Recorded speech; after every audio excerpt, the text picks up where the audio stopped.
And so that research is underway, and it's amazing. It's amazing to see, through fMRI images, the brain being changed by floating, and that's super powerful. That's so cool. Very cool. What's neat here too is this whole space is just very relaxing. I'm relaxed. Yeah. I'm floated. Yeah. I'm relaxed. And so you said something, the client that was here the first time, Mm-hmm. if you just need to get away for a little bit, the Yeah. feeling's driving you through it or whatever, you need an hour or two, come float, but then if you want to journal or whatever, that's okay, we're not going to kick you out. Right. It's kind of like everybody goes to the coffee shop, right? Right. Don't say names, big brands, but you go there and meet and slam down coffees and journal it. This is the entirely different thing. Yeah. That's really important for us. I think coming from our background, operating within the therapeutic world, understanding how the mind and the body work together. We are these kind of holistic, interconnected, beings. Mm-hmm. And it's not just some sort of topical application. You're going to take a couple of pills and that's going to solve the problem. It's a system. And one of the things that we've come to understand is that the float experience is one piece of the experience. But everything leading up to the float experience and then everything coming out of the float experience is part of the float experience. And this entire environment has been created and designed with very specific intention to support that fluid process of going into that place of relaxation and relief and recovery, and then feeling welcome and supported as you're coming out of that space. So oftentimes, we'll get couples maybe, and the wife usually, she really wants to come and float. Her husband, not too sure about it, but he'll say, "Hey, I'll drive you. I'll wait in the waiting area." That individual oftentimes ends up feeling just as relaxed and calm and comfortable from just sitting in this space.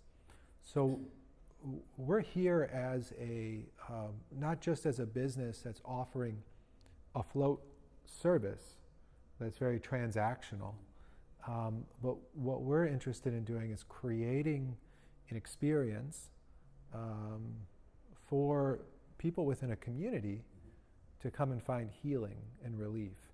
And that includes this space. When I came in the door, flying, driving, can you get over here? It's Yeah. cold, little thing, and Yeah. the world stopped at the door. Yeah. And it's a different world in here. Yeah, we love that. We'll see that when the UPS person or the FedEx person comes by to deliver a package. They walk in the door, and within a second, they look around and they smile. And in the whole, we focused on attending to every aspect of your sensory experience. Mm-hmm. So the sights, the sounds, the smells, the tactile texture, even just the orientation of the room and the layout. It doesn't feel like you're walking into a business. We want this to feel like a space that has been created for you, to welcome you, and to support you. And so we do. We tell people that also. If you just want to stop by, you want to have a cup of tea, you just want to sit, it's a little bit of an oasis. Yeah, absolutely. For your mind, for your body, for your spirit. If I'm the UPS guy, I want this route. Yeah, that's right. Mm-hmm. Yeah, they love coming in here. So you mentioned something about there's a RISE conference coming up or Mm-hmm. something. Talk about that. That was neat. So, we've been part of the, we went to the first float gathering, the float conference in Portland, and that's been about 6 years ago. So this whole thing's relatively new, less than a decade. In some ways it is. It's been around since the late 60s, early 70s, and there were centers around during the 70s and the 80s. I think in the recent years, with the emergence of social media, also with some of the technologies and how the devices are constructed, it's become easier to communicate and demonstrate the experience. Because, let's face it, it's different. It's alternative. And before that time, you could just talk about it with words. And I think a lot of people find the idea intimidating because it's unfamiliar. Once it's been able to be shown, and we've also been able to introduce these, more helpful materials for constructing the devices. There's also colored LED lights. It's much more welcoming and inviting. I think those two things together, it's also been kind of adopted within popular, mainstream media as well. We can see it in some shows. We can see professional athletes talking about it. So I would say in that regard, in the past 5 years, there's been a growth. And so we kind of connected with it back then. And over that course of time, there's been a really large growth. A lot of people are coming into the industry. A lot of people are offering services, and that's fantastic because it means more people are able to connect with the experience and receive the benefits. Coming from the place that we did, the relational aspect of the experience is really important to us. And we felt like we wanted to create a space where individuals could come together and could celebrate floating as a practice, could celebrate the provision of the service of floating, kind of the craft of floating, and then celebrate the community of floating. And that kind of led to the idea of this Rise Float Gathering. So that's going to happen in St. Louis here? Yeah, so the first one we did last April. Okay. It was just an idea and a vision, and you start talking about ideas and they become real, and you float about them and they become real. And so that happened last April. We had about 100 people from all over the U.S. came here to St. Louis to talk about floating, to celebrate floating, and it was moving. It was emotional. It was rewarding, and it was inspiring. And so that let us know, okay, this is something that's helpful, and let's do that again. So we're doing it again this year. We've made a decision to limit the attendance because we want to manage the intimacy.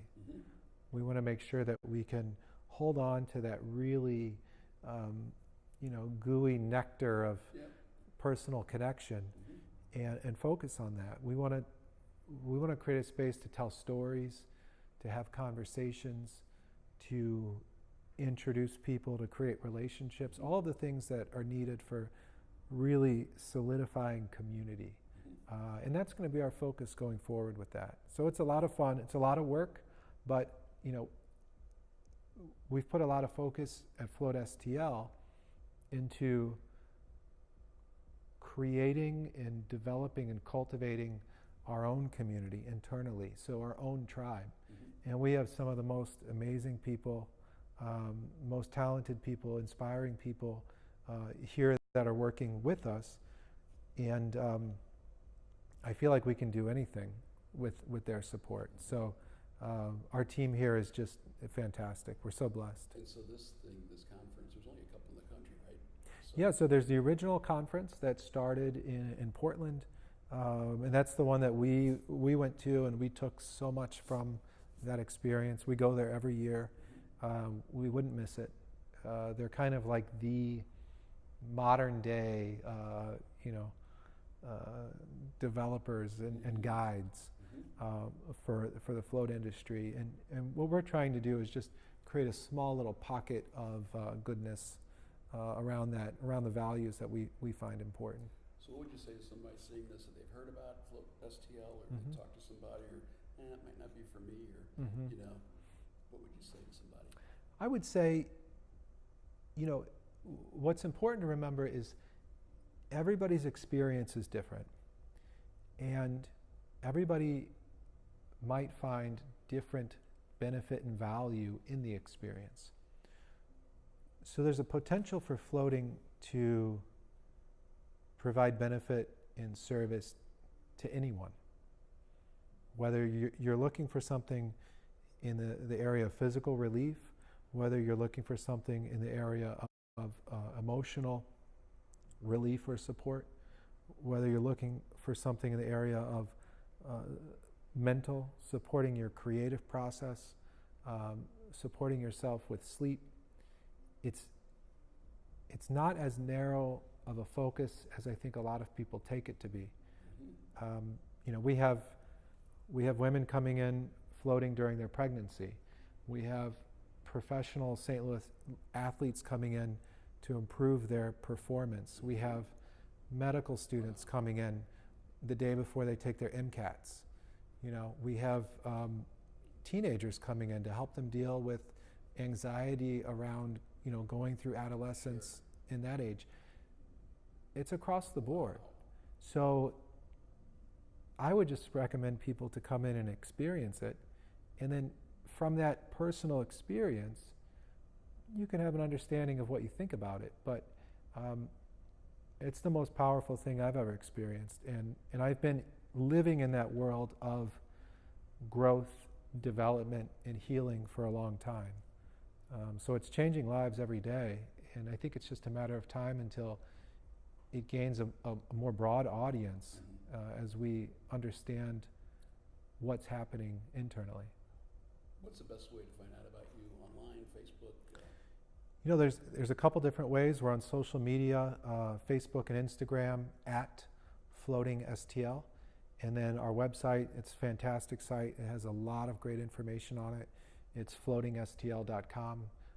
It's a beautiful blog. We put a lot of valuable content in there. So gift certificates, you know, great for friends. And gift certificates are fantastic. You know, what we found is so many people are looking for a unique gift, a thoughtful gift, in something that isn't going to contribute to cluttering someone else's experience. So instead of buying someone something that you don't even know if they want, and it might not be the right color or the right style. There's stress in that. It's stress in that. You know, so to give someone a service, access to a service around wellness, is probably the most beautiful thing anyone can do. And if you give someone a float, you can know it's probably something they've never done before. And if they have, you can probably understand that they love it. So, absolutely. Yeah. Kevin, thanks so much for Yeah. your time. Thank you, Joe. Check out Float STL.